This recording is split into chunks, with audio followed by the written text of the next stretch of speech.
Hi guys, welcome to this Easy Maths video, and today I will be going through the sample paper for the new OCR A-Level Maths qualification. Now this first paper is part of the AS qualification and it is the Pure Mathematics and Statistics exam. It's an hour and a half and it is made up of 75 marks, and with these new A-Levels it is done in a linear format. What ends up happening is there's 5 exams that make up the full A-Level which students take at the end of the 2 years. So for AS there's 2 exams, which is the Pure Mathematics and Statistics, which is paper 1. Paper 2 is Pure Mathematics and Mechanics. And then when you do the A2 set of qualifications, there's 3 papers which make up the full A-Level. You have another Pure Mathematics and Statistics paper, another Pure Mathematics and Mechanics paper, and then there's a final Pure Mathematics paper. So I will also be doing videos for those sample papers as well, but this video will just focus on the first AS paper. Question 1. Given that function x equals 6x cubed minus 5x, in part A we need to find what the derivative of function x is. So the derivative of function x, so we're going to take our power, bring it down, multiply it by the coefficient of x cubed, which can be 18x. Subtract 1 from the power, that's 18x squared, and then we can do the same for 5x, which is going to be minus 5. So that's part A. And part B, we need to find the second derivative of f of x and then substitute 2 into that equation. So the second derivative of f of x is going to be 36x. Now if we replace x with 2, get the second derivative of 2 is 36 times 2. Of course, that gives us an answer of 72, so that is question 1. Question 2. Points A and B have coordinates 3, 0 and 9, 8 respectively. The line AB is the diameter of a circle. Part A says find the coordinates of the centre of the circle. So what I'm going to do is I'm going to draw a diagram, and let's say this is point A and this is point B. We can join a line joining up the points A and B, and that line represents our diameter. Now we know point A has coordinates 3, 0 and point B has the coordinates 9, 8. So we know that the centre will exactly be halfway along this diameter. So what this coordinate is actually going to be is it's going to be the midpoint of the line AB. So if you like, there's kind of like a formula for working out the midpoint from 2 coordinates, and that is taking your first x value plus your second x value, dividing that by 2, and then doing the same for your y value. So the first y value plus the second y value, all divided by 2. And that's how we're going to work out what the centre of the circle is. So it's going to be 3 add 9 divided by 2. It's going to be 0 add 8 divided by 2. Now 3 plus 9 is 12. 12 divided by 2 is 6. 0 plus 8 divided by 2 is 4. So therefore, that is the centre of the line AB. Therefore, the centre is the coordinate 6, 4. Part B says find the equation of the tangent to the circle at point B. I'm going to use my diagram again for this circle, and now I'm going to label the centre. So what we've got here now is we've got a tangent which just touches point B. Now, for this question, what we're going to have to do is we're going to have to try and find an equation for this line. It's going to be in the form of y equals mx plus c. But you're probably wondering, well, how are we going to find the gradient? It's not like we have the circle as a function and then we can differentiate that function. You don't want to do that because the problem is with circles is they're in the form of x and y. And when you end up differentiating them, you have to use a method known as implicit differentiation, which you won't come onto until you do the full A-Level. For AS knowledge, you don't need to know about implicit differentiation. Plus, we don't have a function for this equation anyway. So what we need to do is, you should know that any tangent to a circle is perpendicular to the line going through the centre of the circle. And what that means is, well, if we know that the tangent is perpendicular to the line going through the centre, then we know that the gradient of the tangent is going to be the negative reciprocal of the line AB. So we can work out a gradient for the line AB, and it doesn't really matter what, we could either take the centre or we could take AB. I think I'm going to take A and B, as they're the points that we've been given. So gradient of AB. Now to find the gradient is the change in the y coordinates divided by change in the x coordinates, so that's going to be 8 minus 0 all divided by 9 minus 3. And that's going to simplify to 8 over 6. which can be further simplified to 4 over 3. Now, from this information, we can work out what the gradient of the tangent is. And as I said, the gradient is going to be the negative reciprocal of the line AB. So if the gradient's 4 over 3, the negative reciprocal is going to be minus 3 over 4, because we just flip the fraction and then multiply it by minus 1. And now what we know is this tangent is going through point B, 9, 8.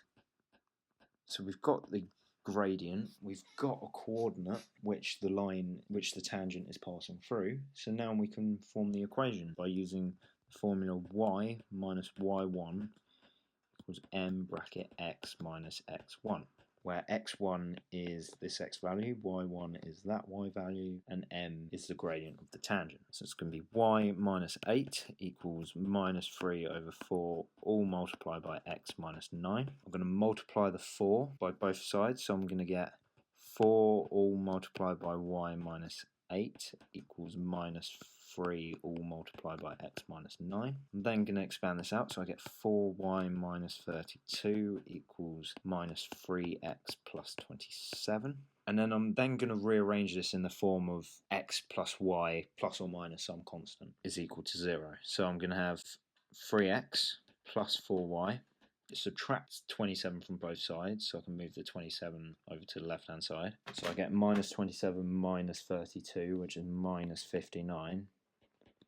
And that's all going to be equal to 0. And that is going to be my final answer. I could leave it in any form, to be honest. I could leave it in the form y equals mx plus c, or I could leave it in this form. As long as it's presentable, you'll get all 3 marks. So that's question 2. Question 3. The points P, Q, and R have coordinates minus 1, 6, 2, 10, and 11, 1 respectively. Find the angle PRQ. What I'm going to do is I'm going to draw a little sketch just to show roughly where these coordinates are. So let's start off with point P, which is minus 1, 6. So I'm going to say point P is roughly here, so that's minus 1, 6. Point Q is going to be 2, 10, so I'm going to say that's about there.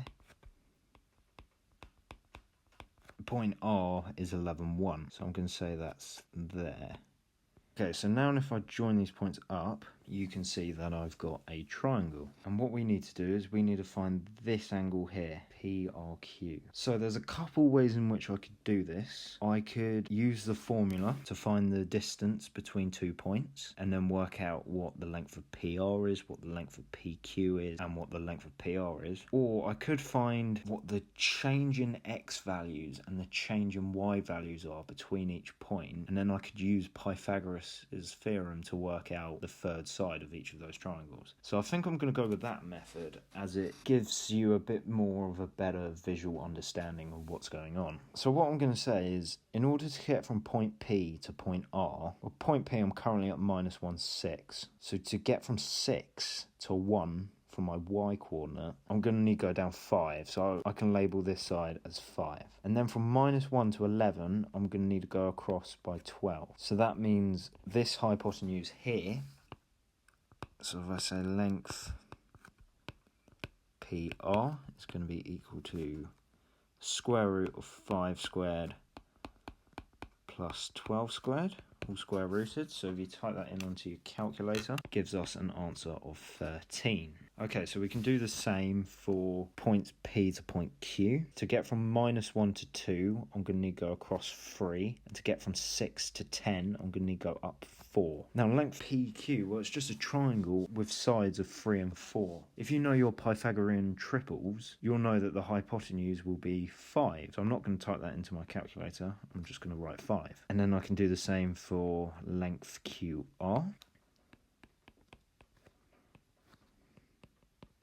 There's another right angle triangle. Now, to get from 2 to 11, I must have gone across 9. And to get from 10 to 1, I must have gone down 9. So the length QR is going to be the square root of 9 squared plus 9 squared.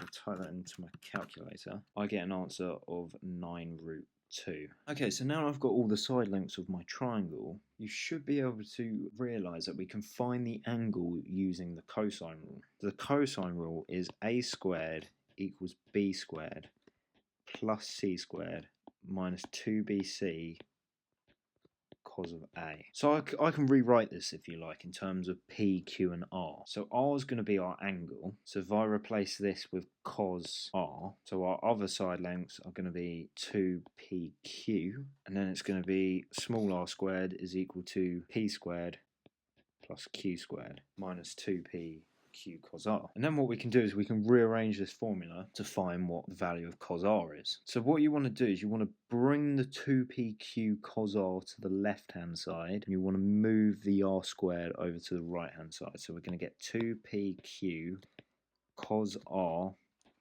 is equal to P squared plus Q squared minus R squared. And now if we divide through by 2PQ, we're going to get cos R is equal to P squared plus Q squared minus R squared divided by 2PQ. Now what we can do is we can substitute in our values for P, Q and R. So P is 9 root 2. So it's 9 root 2 squared plus Q squared, which is 13 squared, minus R, which is 5 squared. Then it's going to be divided by 2 times P, which is 9 root 2, times Q, which is 13. So if we simplify this expression on the right hand side, our numerator is going to give us a value of 306. Our denominator is just going to be 2 times 9 times 13, which is 234 root 2. Okay, so now we can find R by doing the inverse of cos of both sides.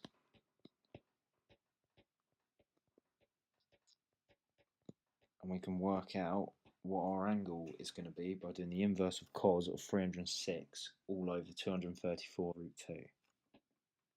And I've got an answer of 22.4 degrees to 3 significant figures. Question 4. The curve y equals 2x cubed plus 3x squared minus kx plus 4 has a stationary point where x equals 2. Part A says determine the value of the constant k. Okay, so we know we have a stationary point for this curve when x is equal to 2. So to find the stationary point, we need to differentiate the function for the curve. So we've got y equals 2x cubed plus 3x squared minus kx plus 4.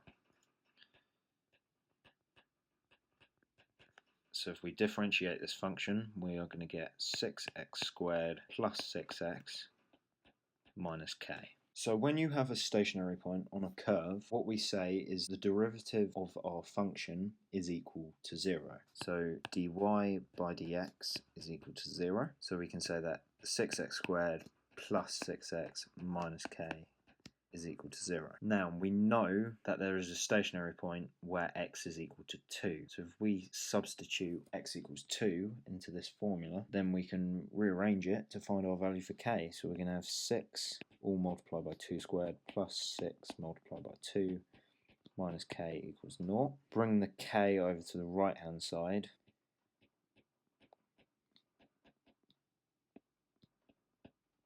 So we end up with this, and then we can just simplify the left hand side. So you will get an answer of 36. So k equals 36. And that's part A. Part B says to determine whether this stationary point is a maximum or a minimum point. To find whether a curve is a maximum or a minimum point, you should know that the second derivative must be greater than 0 if we have a minimum point, and the second derivative must be less than 0 if we have a maximum point. Because now we know what our value of k is, we can replace our derivative with 36 instead of k. So we're going to have dy by dx is equal to 6x squared plus 6x minus 36. Okay, and then we can differentiate this function again. So we get 12x plus 6. And we know x equals 2 is where the stationary point is, so we can substitute 2 into this equation. So we're going to get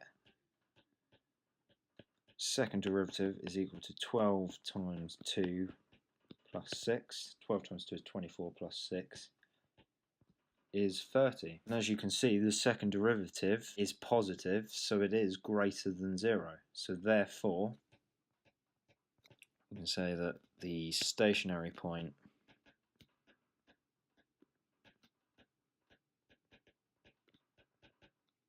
is a minimum point. And that's question 4. Question 5, part A, we need to integrate the function x cubed minus 6x. So integrate x cubed minus 6x with respect to x. So to integrate a function, we need to add 1 to the power. So we get x over 4 and then divide by the new power. So that becomes a quarter of x to the power 4. And then if we do the same for minus 6x, we're going to add 1 to the power, which can be x squared, and then divide by that power. So it's going to be minus 3x squared. Okay, so I'm just going to rewrite that as a quarter x to the 4 minus 3x squared. Now, the other thing that we've got to include is a constant of plus c, because this is an indefinite integral. We have no limits to this integral. Therefore, we add the plus c on the end. Part B says find the integral of 4 over x squared minus 1. So what I'm going to do is I'm going to rewrite this function as the integral of 4 of x to the power of minus 2 minus 1 with respect to x, using our basic laws of indices. Now what I can do is I can apply the exact same concept as we did to the first question. So I'm going to add 1 to the power. So minus 2 add 1 is minus 1. Divide by the new power, which is going to be minus 4 x to the minus 1. And then if I integrate minus 1, well, that gives me minus x. And now I can rewrite this back in its original form. So it's going to be minus 4 over x minus x, and this is also going to have plus c on the end because we have another indefinite integral. So the second part of the question says we've got the diagram which shows part of the curve y equals 4 over x squared minus 1. So it's the same function that we had to integrate in the first part. And it says the curve crosses the x-axis at 2 naughts. The shaded region is bounded by the curve, the x-axis, and the lines x equals 1 and x equals 5. Calculate the area of the shaded region. To find the total area under the curve,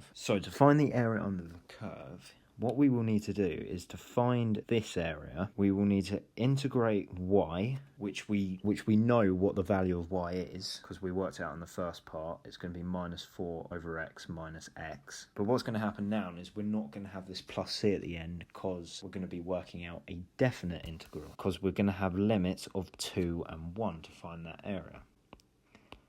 So that's what we would have to do to find this area. And then to find the area of the second part of the curve, I've highlighted in red, we're going to have to integrate the function of y between the limits of 5 and 2.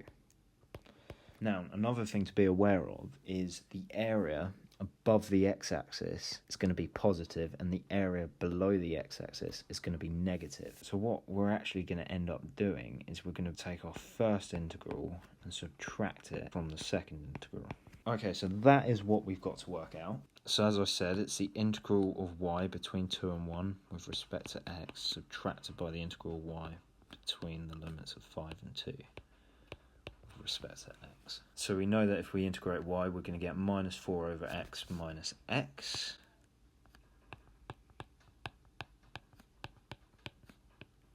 And then we're going to substitute 2 and 1 in here. So I'm going to work out this integral first. So it's going to be minus 4 over 2 minus 2. So we get minus 4 over 1 minus 1.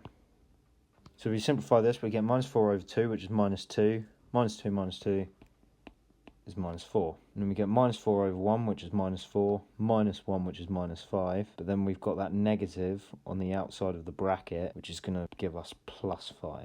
Here we get an answer of 1. And we can work out what the value of the integral is between 5 and 2.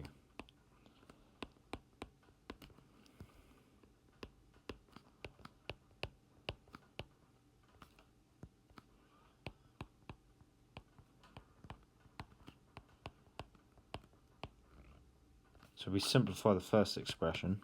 we get minus 29 over 5, and if we simplify the second expression, this becomes minus 29 over 5 plus 4, and this simplifies to minus 9 over 5. So now what we're going to do is we're going to do 1 subtract minus 9 over 5. Well, that's going to be the same as doing 1 plus 9 over 5, because we've got that double negative. So 1 plus 9 over 5 is 14 over 5, which is the same as 2.8. And that is my final answer. So question 6, we're first told that in this question you must show detailed reasoning. And when we get to the second part of this question, I'll explain what the exam means by that. But for the first part, we don't have to do too much reasoning. So the question says the cubic polynomial f of x is defined by f of x equals 4x cubed plus 4x squared plus 7x minus 5. So the first part says show that 2x minus 1 is a factor of f of x. So we know that in order to get values of x to the equation, f of x has to be equal to 0, because it's when all the y values are equal to 0, and that's where the curve crosses the x-axis. If this is a factor of f of x, we can say that 2x minus 1 is equal to 0.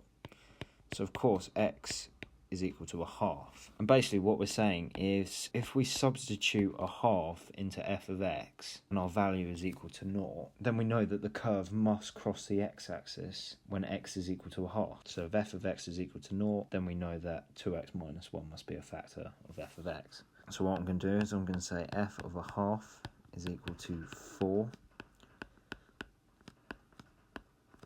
multiplied by a half all cubed plus 4 multiplied by a half squared plus 7 times a half minus 5. And now I'm just going to type that all into my calculator, and I end up getting a value of 0. So therefore I can say that 2x minus 1 is a factor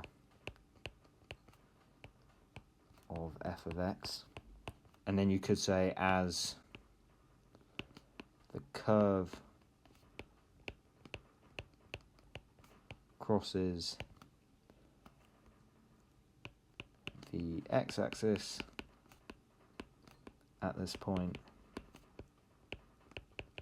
when y is equal to 0. So that is question 6 part A. Part B says hence solve the equation 4 sine cube theta plus 4 sine square theta plus 7 sine theta minus 5 equals 0 for the values of theta between 0 and 360. So first thing you've got to spot is that there's a connection between this equation and this equation. And the difference is that we've replaced x with sine theta. So the first thing I'm going to say is let x equals sine theta. Now, of course, in order to solve this equation, we are basically solving 4x cubed plus 4x squared plus 7x minus 5. So the function has to be equal to 0. Well, in order for the function to be equal to 0, we need to factorize this cubic function. Now, we know what one of the factors is, because we're told it in part A, and we just showed that it was a factor of f of x, which is 2x minus 1.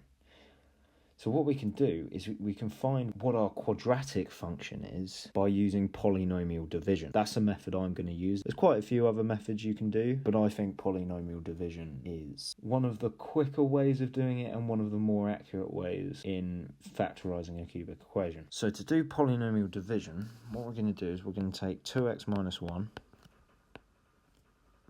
we're going to have 4x cubed plus 4x squared plus 7x minus 5. Okay, so to do polynomial division, what we do is we take the 4x cubed and divide it by 2x, so we get 2x squared. Then what we do is we take 2x squared and then we multiply it down by 2x. So that gives us 4x cubed, and then 2x squared minus 1 is going to be minus 2x squared. Then what we do is we subtract these terms from each other, so we get 4x cubed minus 4x cubed, which is just going to be 0, and then we're going to get 4x squared minus 2x squared, which is going to be the same as saying 4x squared plus 2x squared, which is 6x squared. And then of course we're just subtracting from nothing here, so we can just bring the 7x and the minus 5 down, so we get plus 7x minus 5. Then we repeat the process, so we take the 6x squared, divide that by 2x, we get plus 3x. then multiply the 3x by the 2x, so we get 6x squared, and multiply the 3x by the minus 1, so we get minus 3x. Subtract these two terms away from each other. That's going to give us 0. We're going to get 7x minus 3x, which is going to be 10x. Then we can bring the minus 5 down. Repeat the process again. We do 10x divided by 2x, which is plus 5, and then 5 multiplied by 2x is 10x, and 5 multiplied by minus 1 is minus 5. And of course, these simplify, so we just end up with that as 0 and that is 0. And what that shows is that we have no remainder left over. So 2x minus 1 divides into our function nicely. So now we know that, if you like, f of x is now equal to 2x minus 1,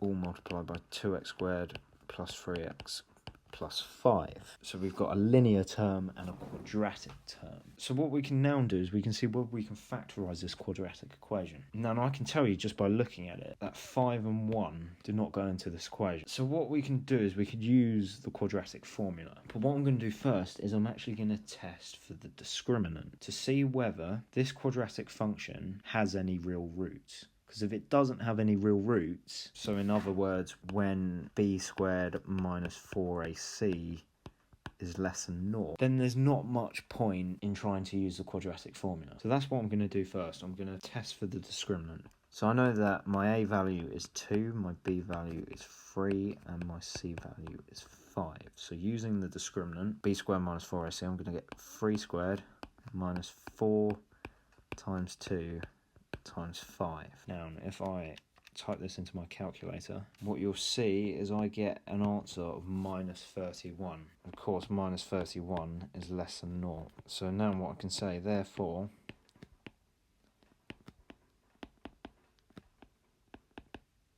as the discriminant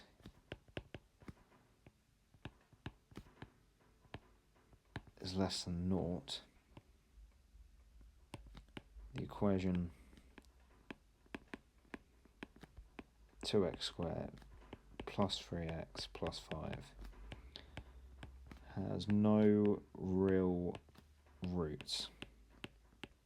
And this is the statement that they want you to include, and that's why in the first part of the question they say you must show detailed reasoning. Because what a lot of people will do is they'll look at that quadratic function and then they'll spend ages trying to factorize it, trying to solve it, when actually what you should be doing is, before you do that, test for the discriminant to make sure that the function actually has any real roots. So because we know that the quadratic function doesn't have any real roots, well, what that means is a curve only crosses the x-axis at the point half 0.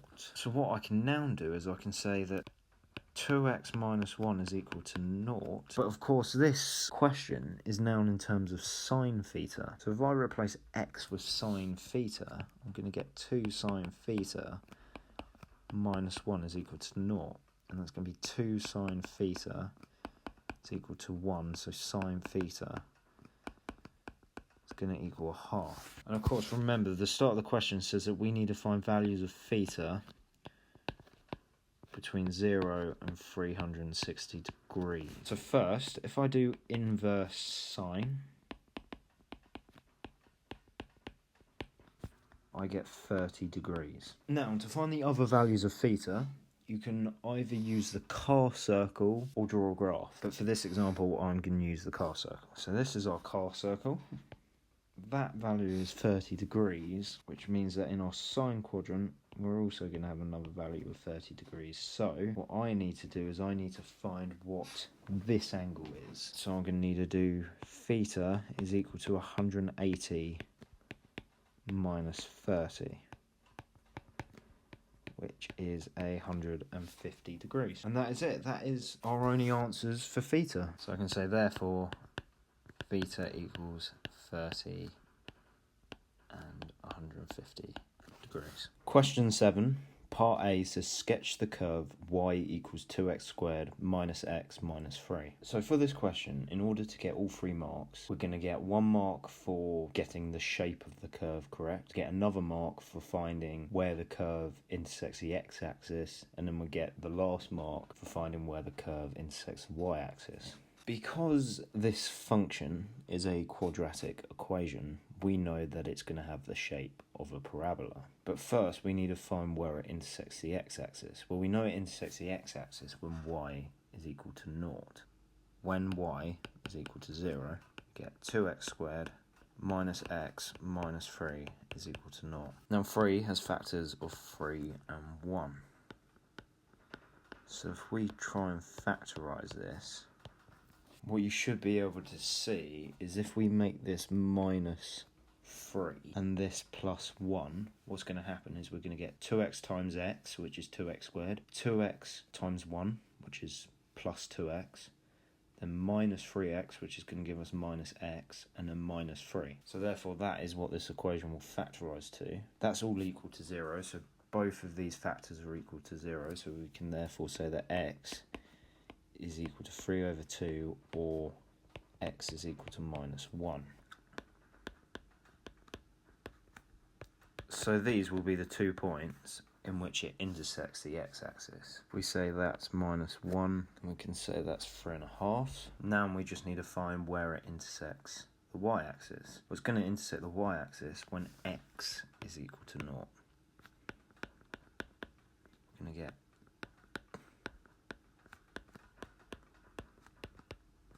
2 times 0 squared is going to give us 0, minus 0 will just be 0, and then minus 3 is going to give us an answer minus 3. So this intersects the y-axis at the point 0, minus 3. So that's the point minus 1, that's the point 3 over 2, and that's the point negative 3. And we know that our curve is going to look like a parabola, so now we can draw a parabola.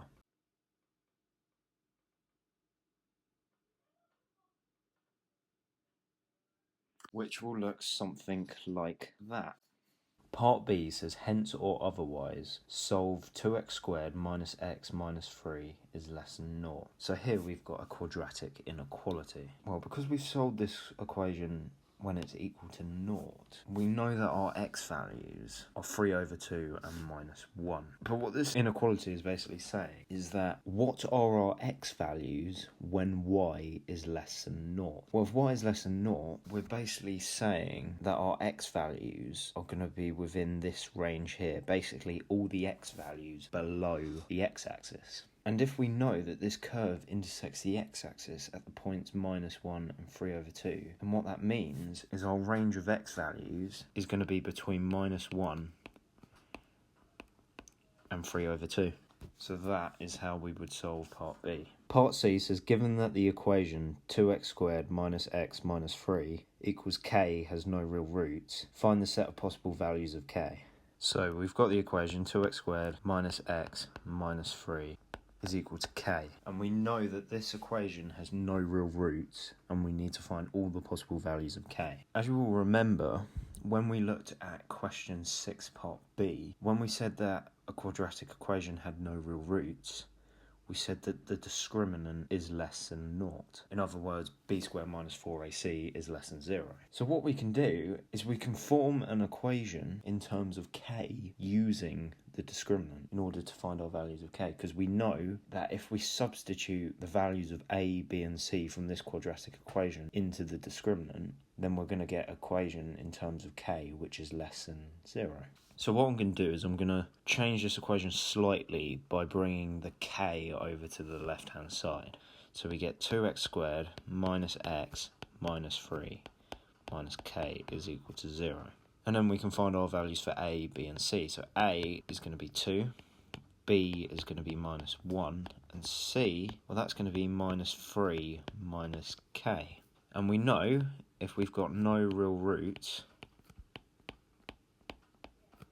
then b squared minus 4ac is less than 0. So if we substitute our values for a, b and c into this formula, it's going to be minus 1 all squared minus 4 multiplied by 2 multiplied by minus 3 minus k is less than 0. Well, minus 1 squared is going to give us 1, and then we're going to get minus 4 times 2, which is minus 8, and then minus 8 all multiplied by minus 3 minus k is less than 0. Now, if we expand this bracket, what we're going to get is we're going to get the minus 8 multiplied by the minus 3, and we're going to get the minus 8 multiplied by the minus k. So we're going to get 1 plus 24 plus 8k is less than 0. Well, the left-hand side is going to simplify to 25 plus 8k is less than 0. And then if we move the 25 over to the right-hand side, we're going to get 8k is less than minus 25. And then we can now divide both sides by 8 to get our values for k, which is going to be k is less than minus 25 over 8. And that is question 7. So we have now reached the questions within section B, and section B are all statistics-based questions. So we've got question 8, which says a club secretary wishes to survey a sample of members of his club. He uses all members present at a particular meeting as his sample. Part A says explain why the sample is likely to be biased. Well, what we can say here is that the members who attend the club may be of a particular type.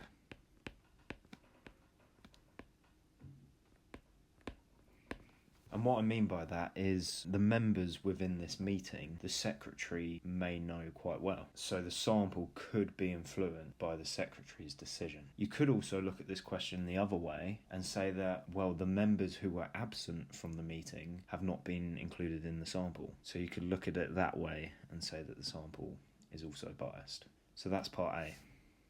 Part B says later the secretary decides to choose a random sample of members. The club has 253 members, and the secretary numbers the members from 1 to 253. He then generates random 3-digit numbers on his calculator. The first 6 random numbers generated are 156, 965, 248, 156, 73, and 181. The secretary uses each number where possible as the number of a member in the sample. Find possible numbers for the first 4 members in the sample. Well, for this question, let's have a look at the 6 numbers that have been generated. And we know that we have 253 members within the club. Well, one of these numbers can be ruled out straight away. That is 965, because we know that there is not a 965th member within the sample. There are only 253 members, so we can rule 965 out. And then the other thing I can see is 156 has been generated twice. Well, if 156 is generated twice, well, that means whoever has been listed as the 156th person is going to be selected within the sample twice. So we don't want that. We only want to select them once. So we can take out one of those. And as you can see, 248, 156, 73, and 181 are our randomly generated numbers which are left over. So we can say these are the possible numbers for the first 4 members within the sample. So we're going to have 73, 156, 181, and 248. And that's question 8. Question 9. The probability distribution of a random variable x is given in the table. When x is 1, we have a probability of 0.6. When x is 2, we have a probability of 0.3. And when x is 3, we've got a probability of 0.1. 2 values of x are chosen at random. Find the probability that the second value is greater than the first. So the possible values of x we could choose are a 1 followed by a 2, so a 1 and a 2, or a 1 followed by a 3, so a 1 and a 3, or a 2 followed by a 3, so 2 and 3. So then we say, well, the probability of getting a 1 is 0.6, multiply by the probability of getting a 2, which is 0.3, and we've got this OR condition, so we're going to add probability of getting a 1, which is 0.6, multiplied by the probability of getting a 3, which is 0.1, plus the probability of getting a 2, which is 0.3, multiplied by the probability of getting a 3, which is 0.1. So now, if we type this result into our calculator, we should get our final answer. And I've got a final answer of 0.27. So that is question 9. Question 10 part A, write down and simplify the first four terms in the expansion of x plus y all to the power 7. Give your answer in ascending powers of x. So for this question we need to use the binomial expansion formula, which is at the front of the exam paper. So this is the formula that is in the front of the exam paper for binomial expansion. And we need to find the first four terms in the expansion of x plus y all raised to the power of 7. So if we use this formula, the smallest term is going to be b to the power of n. So we want to read this formula from right to left. And what's going to end up happening is we're going to replace a with x and b with y. So our first term, if it's b to the n, we're going to have y to the 7. Plus 7 choose 1, multiply by x, and then we're going to reduce the power of y. So we're going to get y to the power of 6. Then we're going to add 7 choose 2, multiply by x, but we're going to raise the power of x, so we get x squared, and we're going to reduce the power of y, so we get y to the power of 5. And then plus 7 choose 3, multiply by x cubed, multiplied by y to the power of 4. And then we can just simplify this using our calculator. So we're going to get y to the 7, plus 7 choose 1, which is 7, so that's 7x y to the 6. Plus 7 choose 2, which is 21x squared y to the power of 5, plus 7 choose 3, which is 35 multiplied by x to the power of 3 multiplied by y to the power of 4. And that is part A. Then part B says, given that the terms in x squared multiplied by y to the 5 and x cubed multiplied by y to the power of 4 in this expansion are equal, find the value of x over y. So looking at our expansion, we know that the term x squared multiplied by y to the power of 5 has a coefficient of 21. And then the term which is followed by x cubed multiplied by y to the power of 4 has a coefficient of 35. And we're told that in this expansion, the two terms are equal to each other. So we can say that 21 x squared multiplied by y to the 5 is equal to 35 multiplied by x cubed times y to the power of 4. Now we just need to rearrange this to form an equation where x divided by y is the subject. So to get x over y as the subject, what we're going to need to do is we're going to need to divide both sides by x squared multiplied by y to the 5. So if we do that, we're going to get 21 on this side, and then this is going to become 35x over y. Well, to just get x over y as the subject, we just need to divide both sides by 35. So we're going to get 21 over 35 is equal to x over y. So x over y equals 21 over 35, which simplifies to 3 over 5. So that is the answer for part B. Okay, part C says a hospital consultant has 7 appointments every day. The number of these appointments which start late on a randomly chosen day is denoted by L. Random variable L is modelled by the binomial distribution where n is 7 and the probability of success is 3 over 8. Show that in this model, the hospital consultant is equally likely to have 2 appointments start late or 3 appointments start late. Okay, so what we're basically saying here is that L is represented as a binomial distribution where n is 7 and the probability of success is 3 over 8. And we need to show that the hospital consultant is equally likely to have 2 appointments start late or 3 appointments start late. So if the probability that 2 appointments start late is going to be the probability that L is equal to 2, and the probability that 3 appointments start late is the probability that L is equal to 3. So what we can do is if you go to your Casio ClassWiz, select menu, press 7 for statistics, and then if you scroll down and find binomial PD and select 4, and then it comes up with list or variable. We want variable, so select 2. Then we can enter in our values for x, n and p. Well, x is L in this case, so that's going to be 2. N is going to be 7. Probability of success is going to be 3 over 8. I'll do 3 divided by 8. Then select equals, and I get the probability of L being equal to 2 is 0.2816 to 4 decimal places. And then I can do the same for L equals 3. I just need to change x from 2 to 3. And I also end up with the result 0.2816. 4 decimal places. So we can say as the probabilities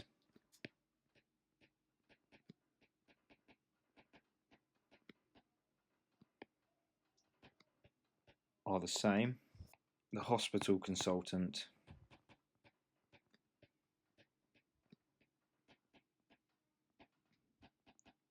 is equally likely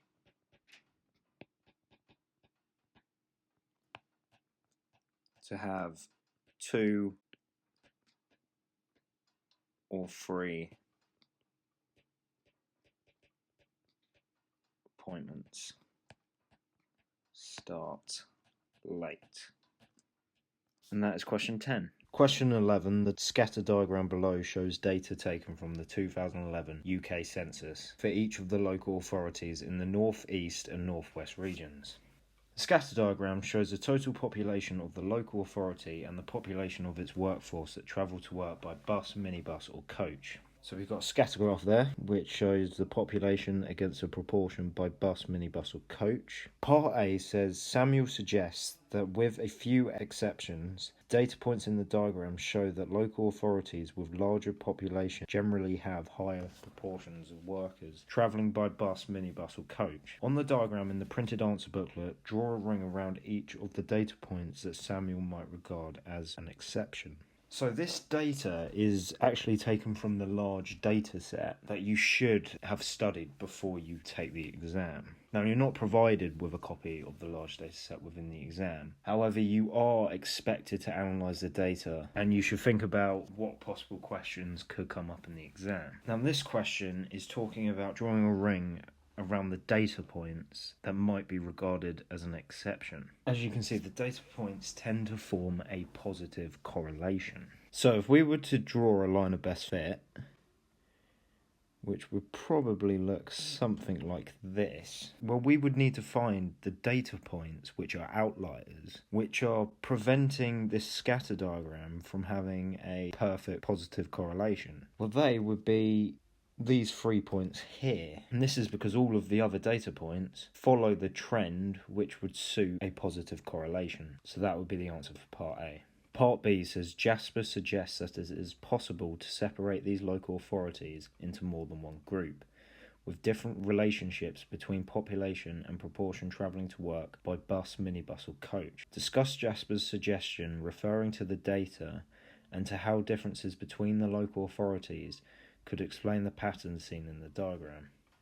Now, in the question, Jasper says that the local authorities can be split into more than one group with different relationships. And what you should know from looking at the pre-release is that each of the regions are separated by their geography codes. Now, the geography codes on the pre-release were E06, which was unitary authority in England. We had the geography code E07, which is non-metropolitan districts in England. E08, which is metropolitan boroughs in England. E09, which is London boroughs. And W06, which is unitary authority in Wales. So because the question says that we're looking at local authorities in the North East and North West regions, we are mainly looking at these first 3 regions here. So what we have to do is we have to form an ARC in which we can reference some of these geography codes, explaining the relationships between the different local authorities and the proportion of people who travel to work by bus.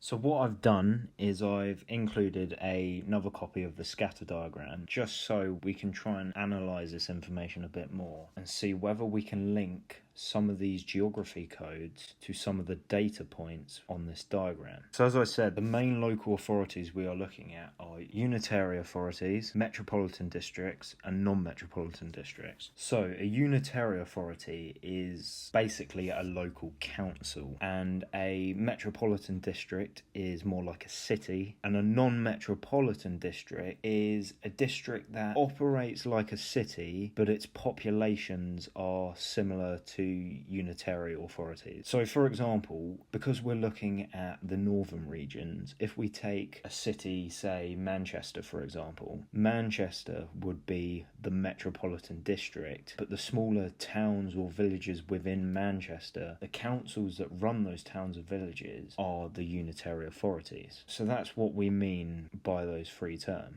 So the way I thought about this question is, well, if a metropolitan district is a city, so they're more likely to have a higher population of people, we can make the assumption that because they're a city, they're going to have better transport services, which means that there's going to be a higher proportion of people that will travel using buses or minibuses. So if we say this region up here represents the metropolitan districts,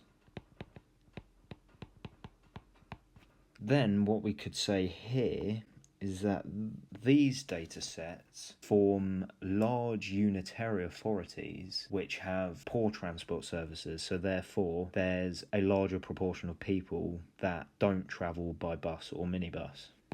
So we could say this is large unitary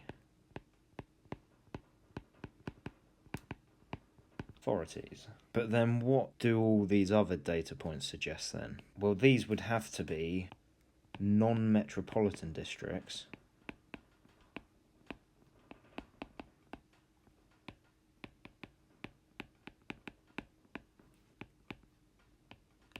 and small unitary authorities.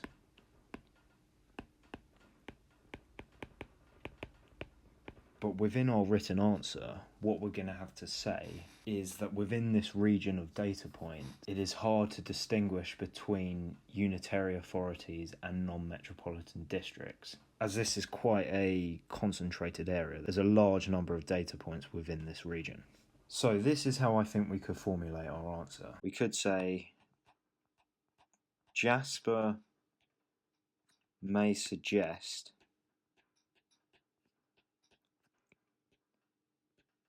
to separate the local authorities between metropolitan districts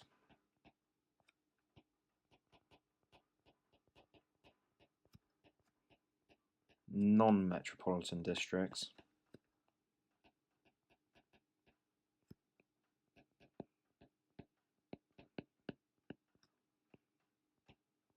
and unitary authorities.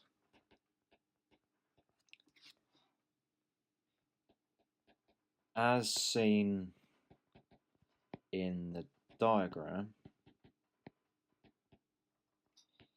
it suggests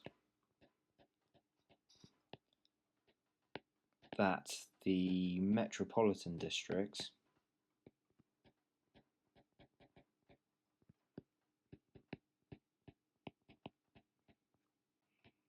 which have a higher population of people have good transport services,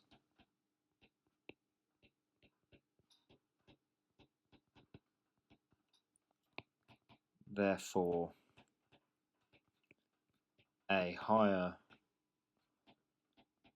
proportion of people travel by bus. Then we could say the diagram also shows data points where there is a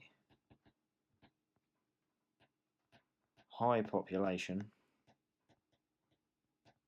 but a smaller proportion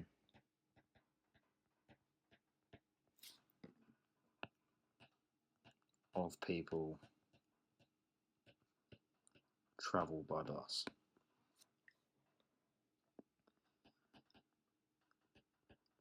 These points could be made up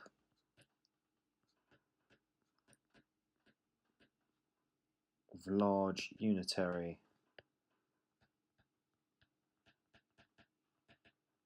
authorities with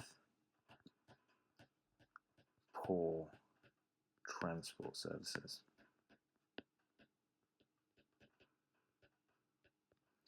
And the last point we can mention is data points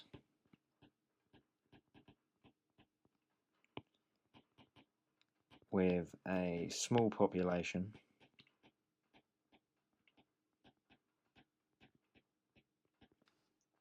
and a small proportion of people travelling by bus are made up of small unitary authorities and non-metropolitan districts.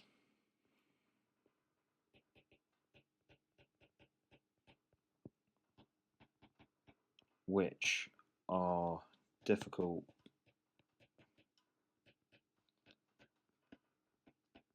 to tell apart. And that is question 11. Question 12. It is known that under the standard treatment for a certain disease, 9.7% of patients with the disease experience side effects within 1 year. In a trial of a new treatment, 450 patients with this disease were selected and the number X that experienced side effects within 1 year was noted. It was found that 51 of the 450 patients experienced side effects within 1 year. Part A says test at the 10% significance level whether the proportion of patients experiencing side effects within 1 year is greater under the new treatment than under the standard treatment. So first we need to say let P be the proportion of patients who experience side effects. So we need to generate our null hypothesis. And we're told in the first part of the question, it's known that under the standard treatment for a certain disease, 9.7% of patients with the disease experience side effects. So we can say that probability will be equal to 0.097, and that's under the standard treatment. So now we need to generate our alternate hypothesis. Well, our alternate hypothesis is what we're actually testing, and it's whether the proportion of patients experiencing side effects within 1 year is greater under the new treatment than under the standard treatment. So we're testing that the probability is greater than 0.097.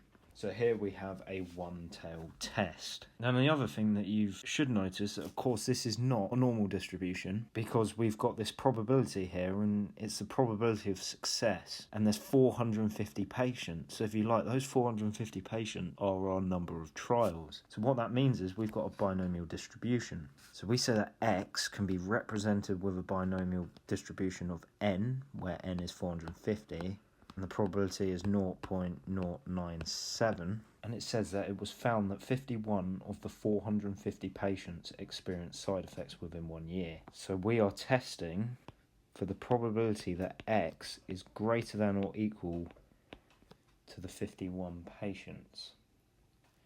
Now, we can solve this probability using our calculator, our Casio ClassWiz. However, it doesn't solve probabilities where the inequality sign is greater than or equal to. Because all of the probabilities total to a value of 1, then we can say that the probability that X is greater than or equal to 51 is the same as saying 1 minus the probability that X is less than or equal to 50. So, using our calculator, if we go to menu, then select 7. And now if we go down to binomial CD, select 1, and you've got a choice of list or variable. We want variable, so select 2. Then we can put in our value of x, which is 50, our value of n, which is 450, and our value of p, which is 0.097.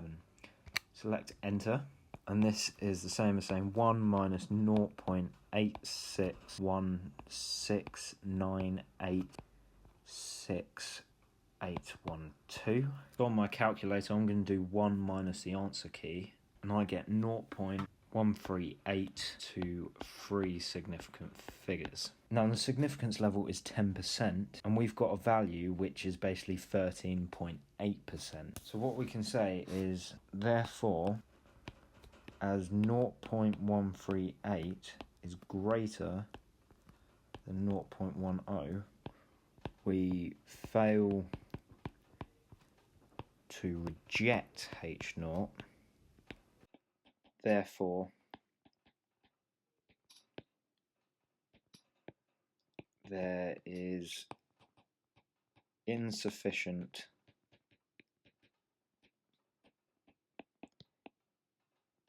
evidence to suggest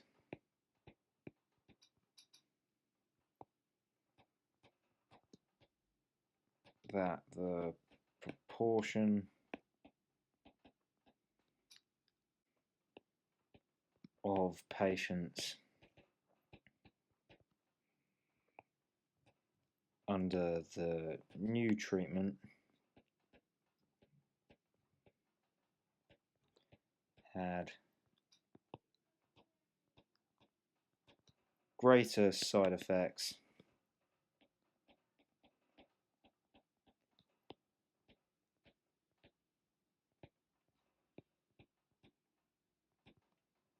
compared to the standard treatment. And that is part A.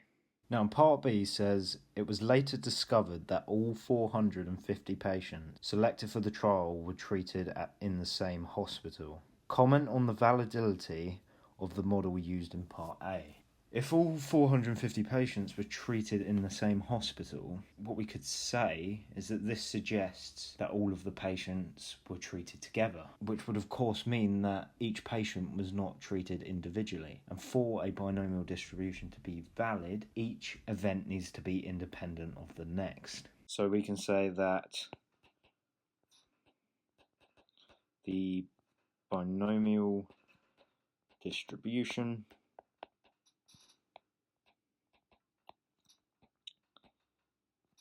may not be valid as all 450 patients could be treated together.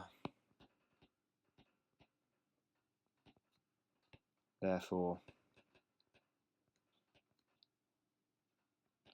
they are not independent. And that's part B.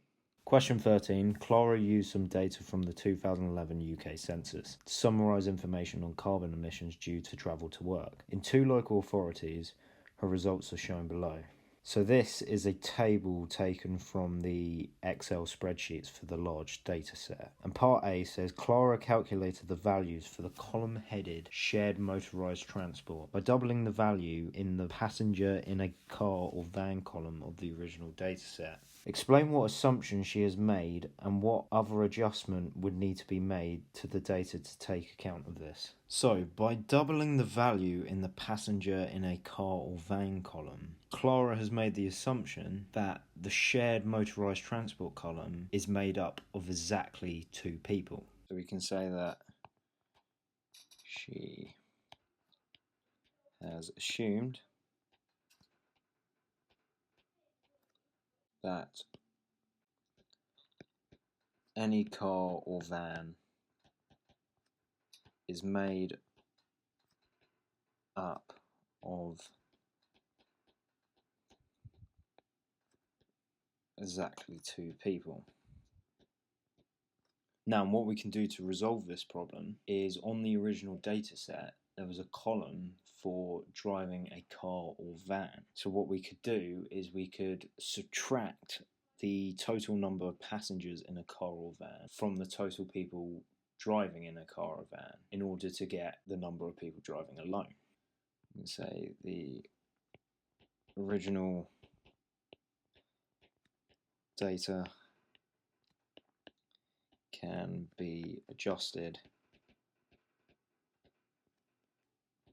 by subtracting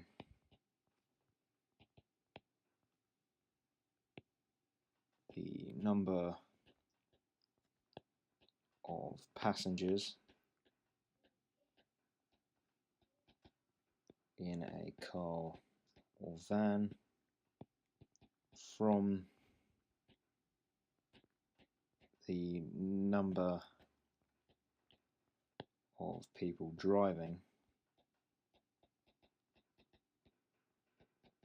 in a car or van in order to find the number of people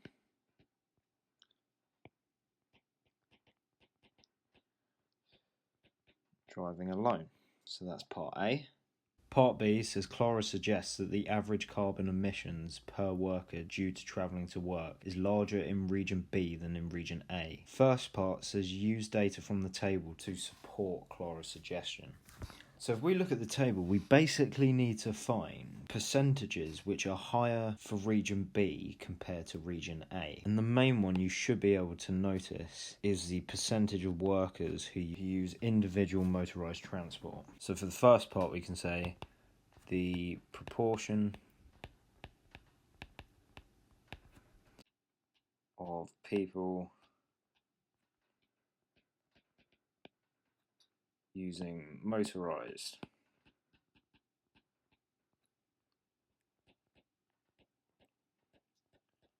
transport in region B is greater than region A.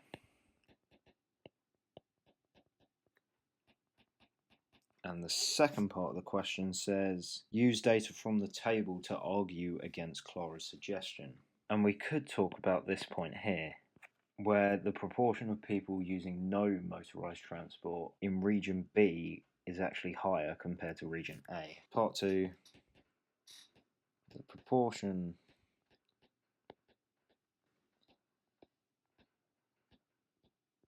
of people using no motorised transport in region B is greater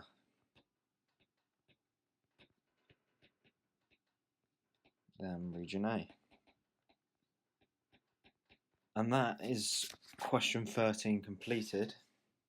Thanks for watching. Don't forget to subscribe. You can check out my other videos on this page. And also, if you've got any questions or any video suggestions, just leave a comment down below.